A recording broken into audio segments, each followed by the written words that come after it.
Halloween event, monument variants, new item skins? Yep, you heard that right. With the Halloween season now being in full swing, we received a bunch of news regarding Doors' contribution to the event. If you recall, Doors released their Trick or Treat game mode for last year's Halloween event, and along with it, 2 new badges. However, this year, things may be a little different. We were revealed a bunch of new features coming in the Halloween update this year, ranging from new Halloween-themed item skins to monument variants. No, you didn't hear that wrong. Everybody's least favorite outdoors entity is getting variants in potentially the next update. In this video, I'll be going over all of this news, as well as providing my own theories as to what else may come. We have got a lot to discuss today, so with all of that being said, let's begin. Alright, so let's go over the Halloween event stuff first. Then we can go over the more miscellaneous additions like the monument variants. As I had said, last year's Doors released their Halloween event, which featured the addition of a brand new modifier with 2 achievements tied to it, that being the Trick or Treat game mode. When this was active, players could find candy items in both the hotel and the mines, and when those candies were picked up and consumed, you'd receive a random status effect, as well as 1 piece of candy currency. After gaining 150 candy currencies, meaning you'd have to have picked up 100 and 500 pieces of candy in the game mode respectively, you would have received special Halloween badges. Now, this event was fun and all, however now it seems that just like ranked mode, it will be reintroduced this Halloween season, with a new coat of paint of course to make things feel a little more fresh. According to the developers in a recent message, they have heavily implied that they will likely re-release the Trick or Treat game mode this year, albeit with a new twist. As they state, it will likely have new mechanics, and most interestingly, it would be on an entirely different floor. Now, this is pretty interesting, as that's because when Trick or Treat first released a year ago, its modifier could have been used in both the hotel and the mines. This means this year, it will be added to a different floor, and since the main floors are out of the question, it could mean the modifier is going to be added to subfloors. It could be likely that we can find candies and gain their status effects in the outdoors, rooms, and back door, which is pretty cool. I'm unsure if they'd remove the Stardust cost for using these modifiers in subfloors for the duration of the event, but I wouldn't think so, as I assume the modifier could be used in main floors this year as well. However, there is another theory I have regarding this message, and that's how Trick or Treat may be added to something else entirely. As you may know, this September we received Ranked Mode as a permanent game mode, and now it's titled Battle Mode, of course. Battle Mode is actually considered its own floor in the Elevator Create screen, and visually it's a mashup of every single floor in the game. It's possible that the Trick or Treat game mode could be added to Battle Mode instead of the subfloors, and candies could be commonly found throughout the map and used to gain an advantage or disadvantage based on their status effects. Given how the developers seem to really be fond of Battle Mode, including myself, I also really like this game mode, and how it's technically considered a unique floor, I do think it's possible that in order to spice up the typical gameplay of Trick or Treat, the modifier could be applied to Battle Mode.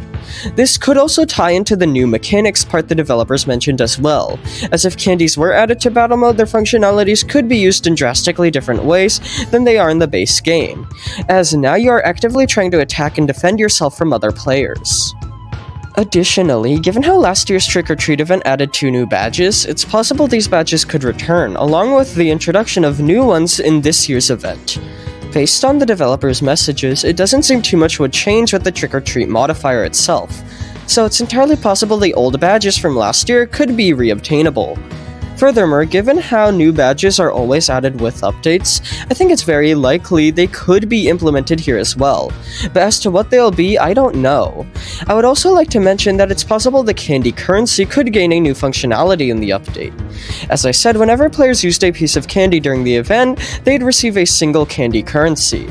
This currency only existed to keep track of the total amount of candy you interacted with, likely so you would know how close you were to obtaining a badge.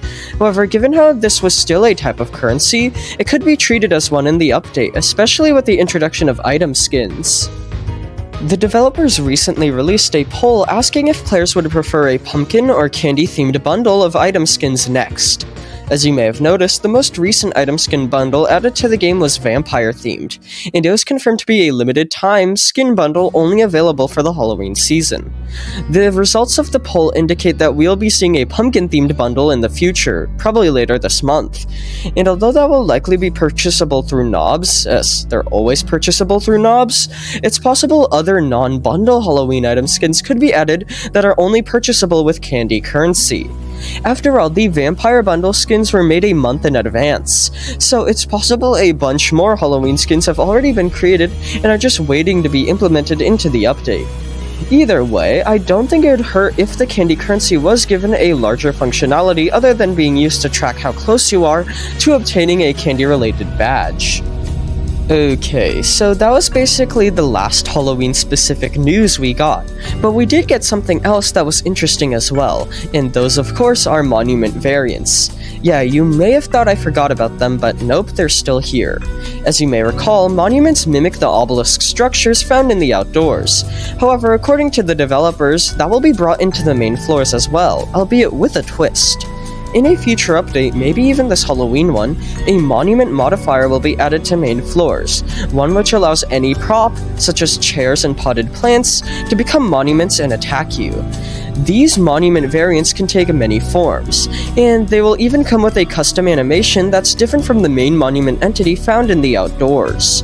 This modifier definitely seems very cool, but man, it'll sure be scary, so I hope it comes with a large knob bonus. I'd also like to mention that since it's coming to a main floor, it's possible we would be able to crucify these monuments and potentially gain a new badge, which is pretty cool, as I'd love to see a monument crucifix animation. So, to summarize, the upcoming Doors Halloween event will likely re-release last year's Trick or Treat game mode, albeit it may be added to subfloors or maybe even battle mode. I wish it will be added to battle mode, I love that game mode. Additionally, new badges and new item skins, including a bundle themed around pumpkin skins, are also going to be implemented, and some of those item skins may be purchasable with the candy currency, a type of currency obtained by using candies found with the Trick or Treat modifier. Lastly though, and this may not come in the Halloween update specifically, but it was confirmed a monument modifier for main floors, featuring monument variants of the entity that personify various different decorations, is going to be added. So, with all of that being said, let me know in the comments what you think of all of this, as well as what your own ideas for this Halloween update are, as although I pretty much got the basis of everything that's going to be added, there's definitely going to be more which I haven't covered yet. And thank you all for watching, and I hope you enjoyed.